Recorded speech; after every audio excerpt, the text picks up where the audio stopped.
हरे कृष्णा। आप सबको स्वागत करता हूं आज की इस वीडियो में। आज हम चर्चा करेंगे आने वाला जो एकादशी है, आम्ल की एकादशी।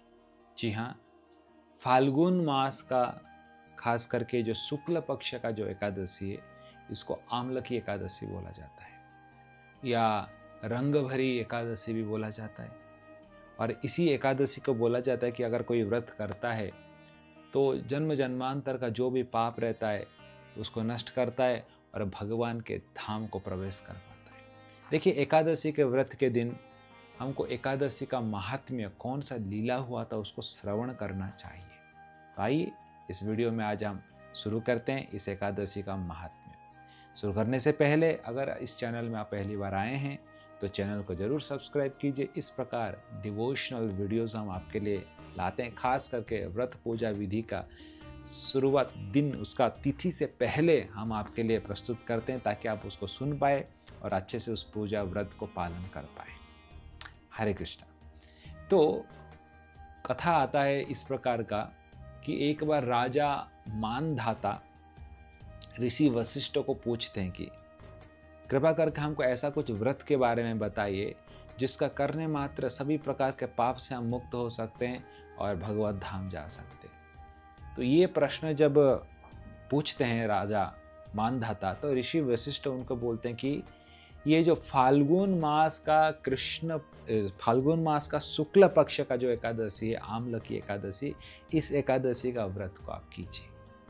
ये एकादशी बड़ा महान एकादशी है और इस व्रत को अगर करेंगे तो सभी प्रकार के पापों से मुक्त हो सकते हैं। तो राजा मानधाता बड़े खुश हो जाते हैं, तो बोलते ठीक है, तो इस व्रत को मैं करना चाहता हूँ, लेकिन मुझे व्रत का करने का विधि बताइए, कैसे करना है, क्या वो तो बताएंगे तभी तो मैं कर पाऊंगा, क्या लीला हुआ था, सब कुछ मुझे बताइए।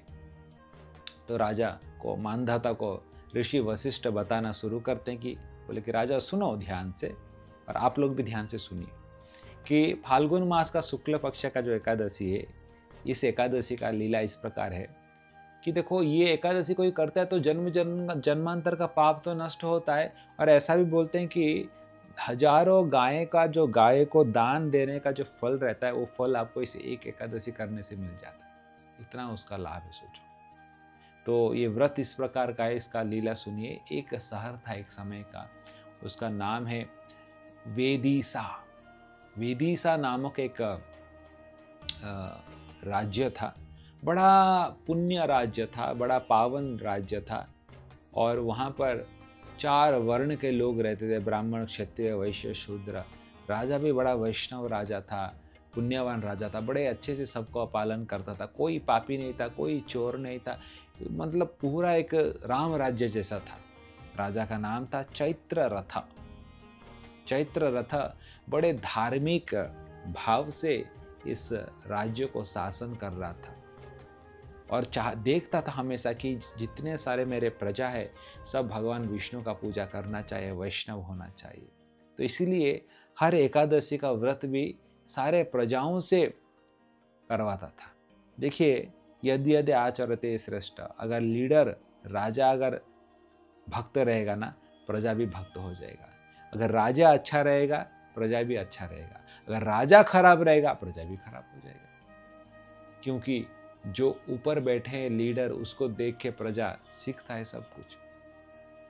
तो ये जब फाल्गुन मास का शुक्ल पक्ष का आम्ल की एकादशी आता है, तो राजा बोलते हैं कि अभी आम्ल की एकादशी आ रहा है, हमें बड़े भव्य रूप से, बड़े अच्छे से इस एकादशी का व्रत पालन करना है। घोषणा कर देते हैं राजा चारों तरफ सबको।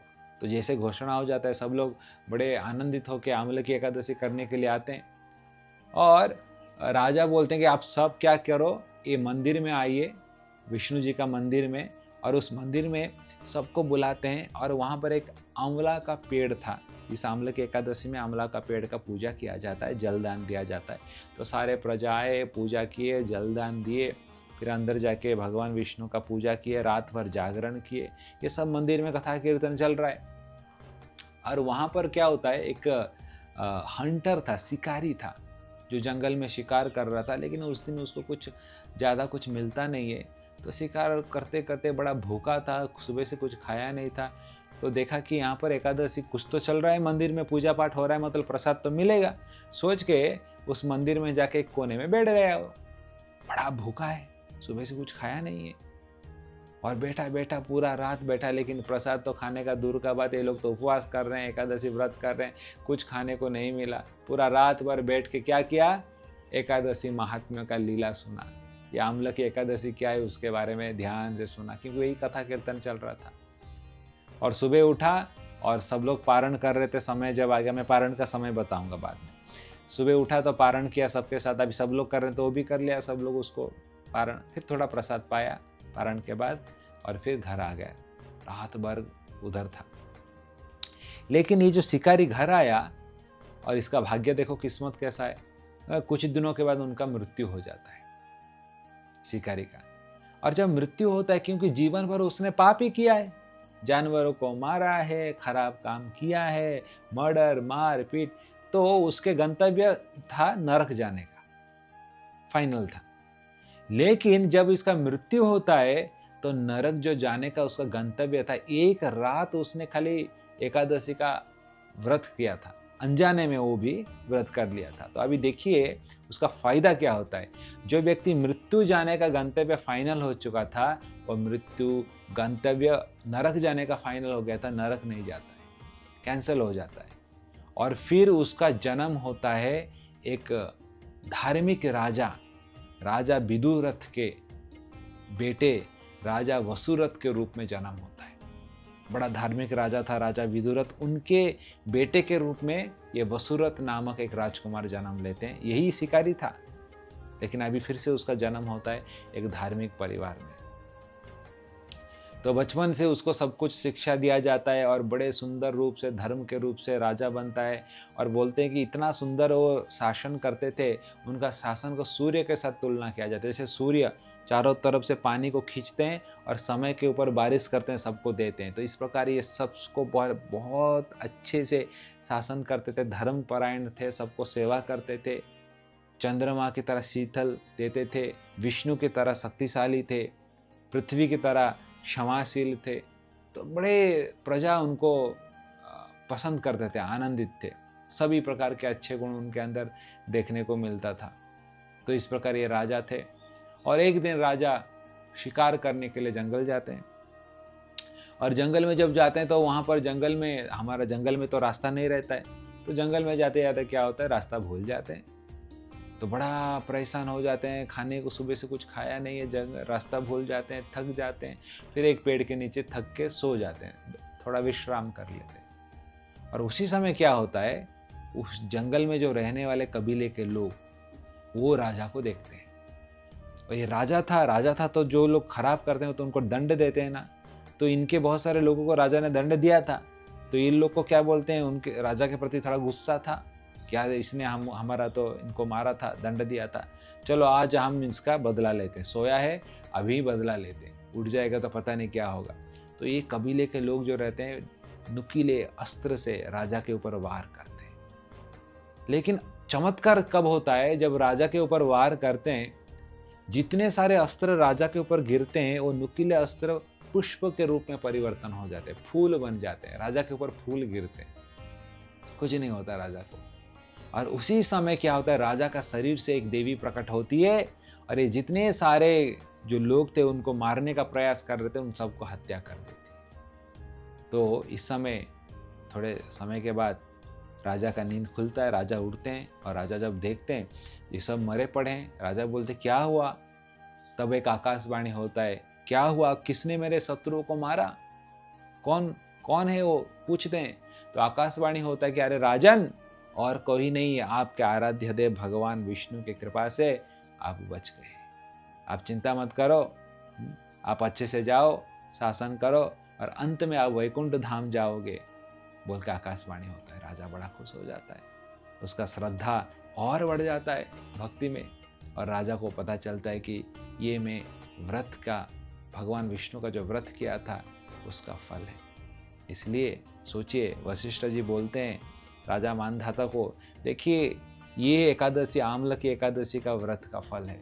कोई व्यक्ति इतना पापी से पापी व्यक्ति भी इतना पुण्य आत्मा हो सकता है, तो आपका क्या कहना है। तो आप लोग सबको निवेदन करता हूँ, ये आम्ल की एकादशी का व्रत कीजिए बड़े धूमधाम से, सबसे इसमें देखिए इस व्रत का, देखिए हर एकादशी का व्रत का कुछ ना कुछ एक रहता है पद्धति, थोड़ा पूजा करने का कुछ रहता है। जैसे कि इस व्रत में आंवला वृक्ष का पूजा करने का बहुत श्रेय दिया। आंवला वृक्ष कोई साधारण वृक्ष नहीं है, ये साक्षात भगवान विष्णु के अश्रु से जन्म हुआ है आंवला का वृक्ष। भगवान विष्णु जब इस संसार में जीवात्मा इतने कष्ट में जो तड़प रहे हैं, उनका उद्धार कैसे होगा सोचते हैं तो उनके आंखों से आंसू टपकता है, और उसी आंसू से कौन, आंवला के वृक्ष जन्म लेते हैं।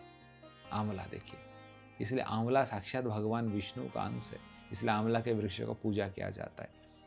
और इसलिए एकादशी के दिन जरूर इस आंवले के पास में जहाँ भी पेड़ रहेगा आप जलदान जरूर करना, और हो सके तो भगवान को भी, विष्णु को इस दिन आंवला अर्पण किया जाता है, तुलसी पत्ता देके भगवान विष्णु को अर्पण किया जाता है। तो ये आप जरूर करना। और उसी के साथ अगर पहली बार अगर हम हमारे चैनल में आप आए हैं तो एकादशी व्रत को कैसे किया जाता है हमने और एक वीडियो बनाया है, डिस्क्रिप्शन में टीजर में लिंक डाल देंगे, आप देख लेना ज़रूर, ताकि आपको पता चलेगा एकादशी व्रत कैसे किया जाता है। उसी के साथ मैं आपको बताना चाहूँगा एकादशी तिथि कब करना है व्रत।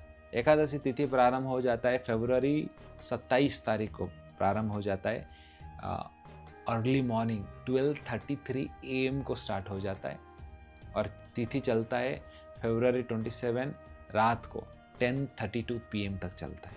इसलिए सूर्य उदय के अनुसार एकादशी का व्रत आप करेंगे फरवरी 27 तारीख शुक्रवार, फ्राइडे।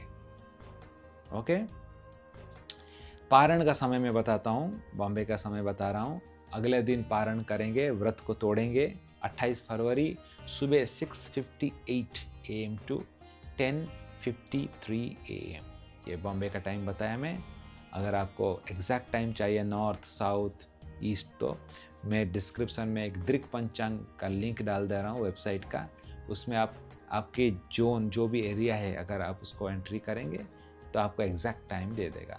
अगर नहीं कर पा रहे हैं तो देखिए एग्जैक्ट टाइम में ज़्यादा वेरी नहीं आते, आधा घंटा इधर उधर होता है।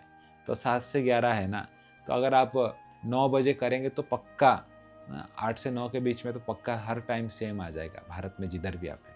तो टू बी ए सेफर कर सकते हैं। तो ऐसा करता हूँ इस वीडियो में आपको आम्ल की एकादशी के बारे में पता चला होगा। और बताइए मुझे कमेंट सेक्शन में कौन कौन आम्ल की एकादशी करने वाले हैं, मुझे कमेंट सेक्शन में बताइए। हरे कृष्णा।